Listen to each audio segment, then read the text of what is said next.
Yo, what up YouTube? I'm back with another reaction video, and today I got when parents who took revenge on child molesters. I don't know if I can say that on YouTube, but you know, child molesters. You feel me? Hope y'all having a good week.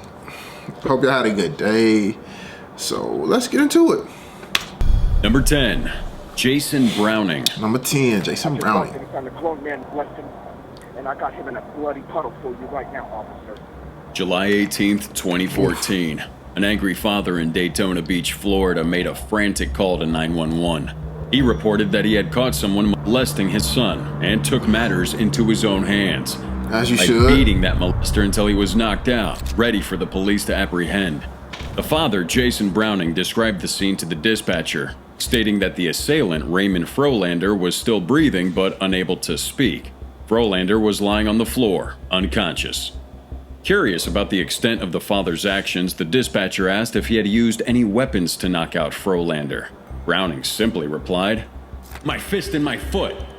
The shocking photographs of 18-year-old Raymond Frolander's battered face quickly spread across news outlets worldwide. They served as a visual testament to the violent encounter he had experienced at the hands of the enraged father. But the question is, what really happened that fateful night? According to the father, he immediately sensed something was wrong when he arrived home. The look on Frolander's face confirmed his suspicions. As Frolander's pants fell to his ankles, the father knew no further explanation was needed. He had witnessed a disturbing sight that left him with no choice but to take action. The father explained that Frolander, who was close to the family, was in their apartment while he was out. However, when he returned home and discovered what happened to his son, he began beating this harasser up until he was black and blue. He even told 911 dispatcher that he had loved Frolander up until 15 minutes ago. You can easily imagine that Jason Browning was seeing red at that very moment. So what stopped him from killing Frolander with his bare hands? I attacked him viciously, and I didn't stop. The only time I paused was to go to the kitchen and retrieve a butcher knife, because I was going to kill him. The father indeed admitted that his initial instinct was to kill Frolander to ensure that he could never harm anyone again. However, his son intervened and saved his own attacker's life, reminding his father of what he's got to lose. He just looked at me and said, "Sir," and shook his head and no. And I just put the knife down. April 2nd, 2015, Frolander was sentenced to 25 years in prison for molesting the child. 25 years, By accepting that's a plea it? deal, he avoided a mandatory life sentence. However, in addition to his prison term, Frolander was mandated to register as a sex offender for life and wear a GPS monitor upon release. Meanwhile, the father faced no charges for his actions. When asked about Browning's reaction, Daytona Beach Police Chief Michael Chitwood responded, "The father acted as a father should act." Facts. Number 9. Bro, can't lie. Can't lie. I don't know how he did it, but his son was able to talk him out of it. Because that dude deserved to die. I'm sorry, but if you a molester, child molester, you deserve it.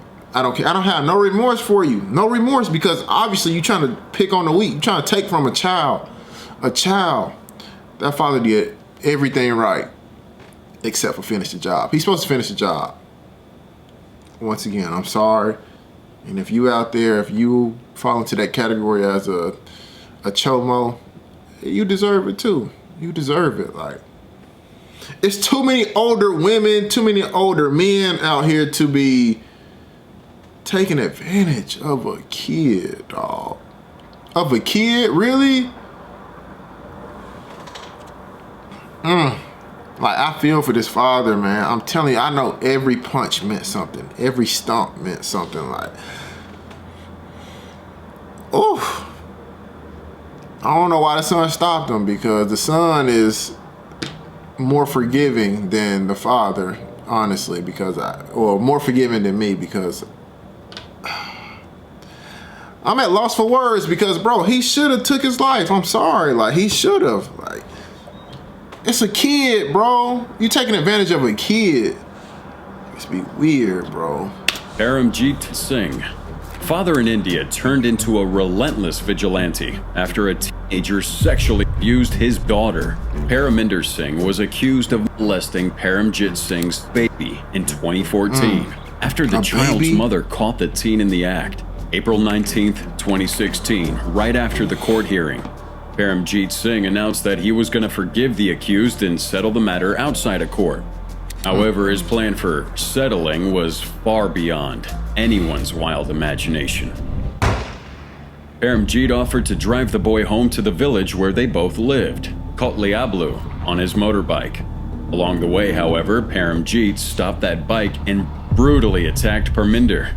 He beat him badly, tied him to a tree, and chopped off his hands with a machete. Paramjit then fled the scene, leaving the teen abandoned near a canal, writhing in agony. The local residents discovered the teenager and quickly informed the police, who rushed him to the hospital where the doctors managed to stabilize him, but his hands couldn't be saved.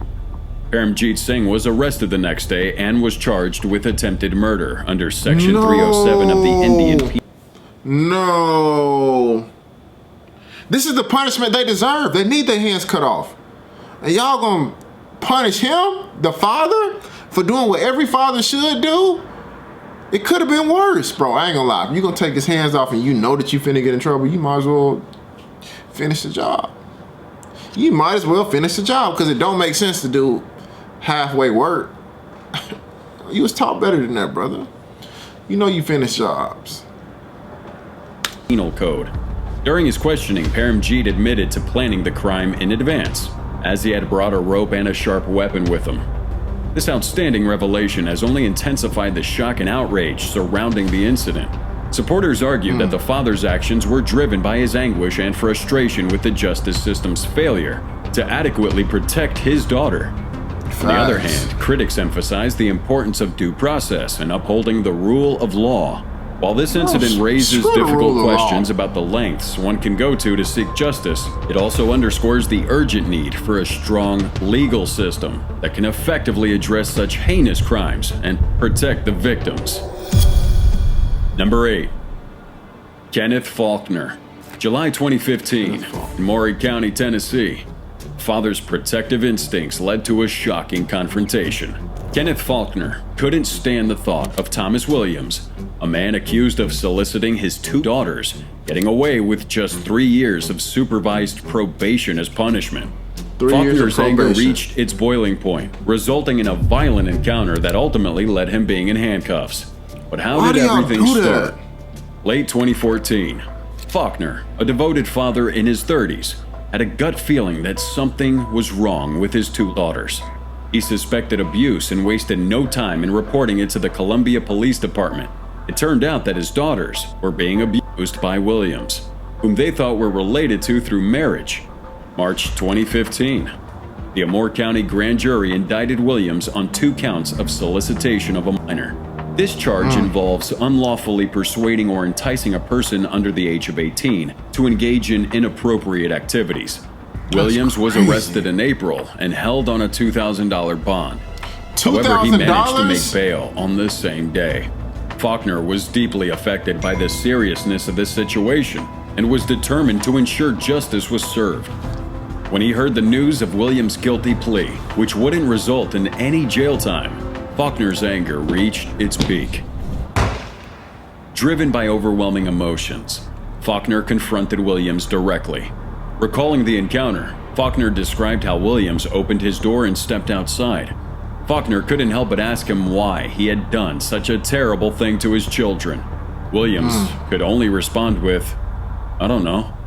That's when Faulkner lost control and started physically attacking him. Williams later said that Faulkner had punched him in the face and forcefully pushed him down the stairs.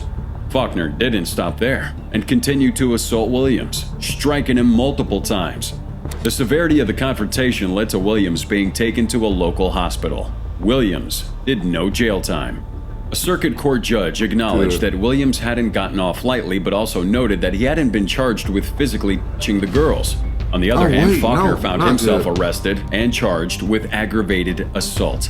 In response, Faulkner said, "I did it for my daughters. Would I go to jail for my daughters? You're damn right I would." It's not right. Facts. These people don't have to listen to my daughters waking up in the middle of the night screaming, stop. Facts. Number 7. Bro, as a parent, imagine you waking up to hear your daughters who've been abused, like saying stop in the middle of the night. I swear, like, you can't tell a parent how to act or how to react once something happened to their kids. The justice system failed. A $2,000 bond? He bonded out the same day. He was supposed to be under the jail.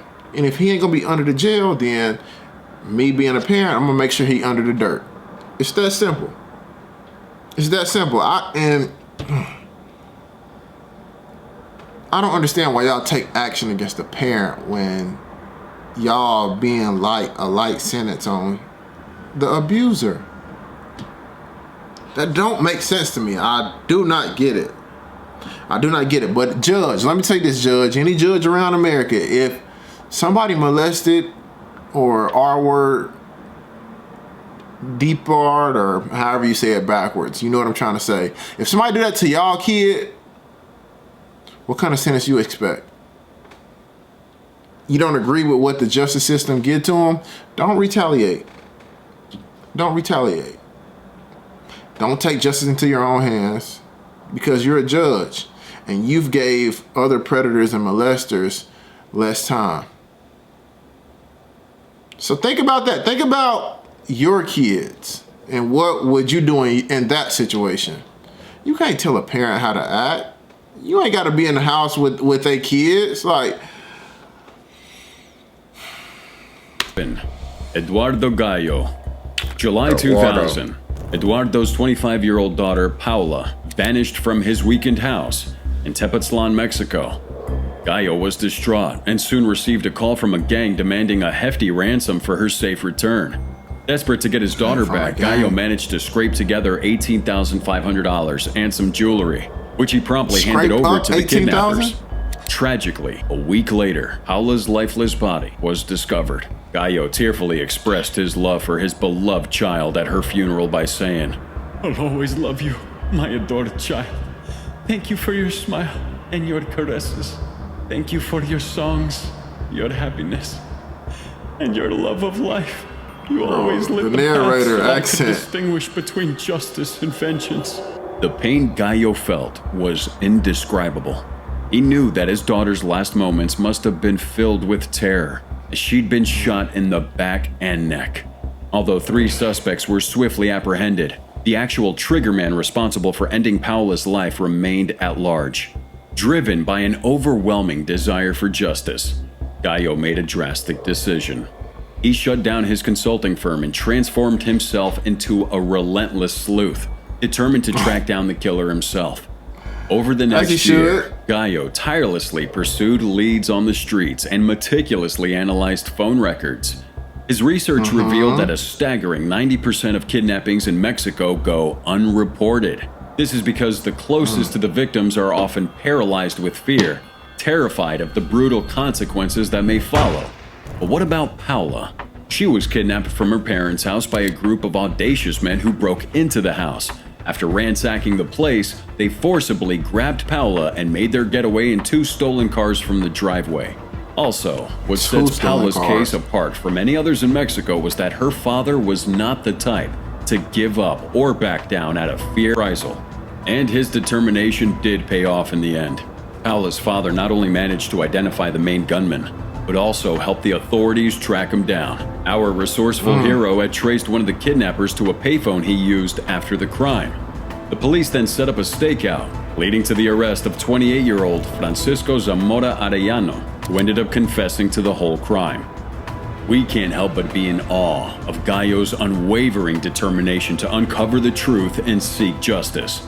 Despite facing unimaginable grief, he channeled his pain into becoming a beacon of hope for countless others who had silently suffered in Mexico's epidemic of violence. My thing is, so just imagine he put in all this work, countless hours in trying to figure out who kidnapped his daughter. Countless hours. He doing like stakeouts, all this homework, all this research on who this guy could have been. He found him, and imagine he gets them turned in to custody, and the judge let him out in a year. Imagine how this man gonna feel. Just imagine. You kidnapped my daughter, you took her life, and the system failed me. That's when the parent's supposed to go berserk, and everybody involved got to get it. Everybody involved got to get it. Now, a kidnapping is completely different from child molesting. That's completely different. Both of them are terrible. Don't get me wrong, because not only did you kidnap her, but you also murdered the daughter. So that's bad in itself. Like that's bad. All of it is bad. But it's a different level when you just trying to kidnap somebody for a ransom, for money or power or whatever, and being mentally sick. Mentally sick where you want to molest a child. You got mental problems and you deserve everything that comes to you. Like,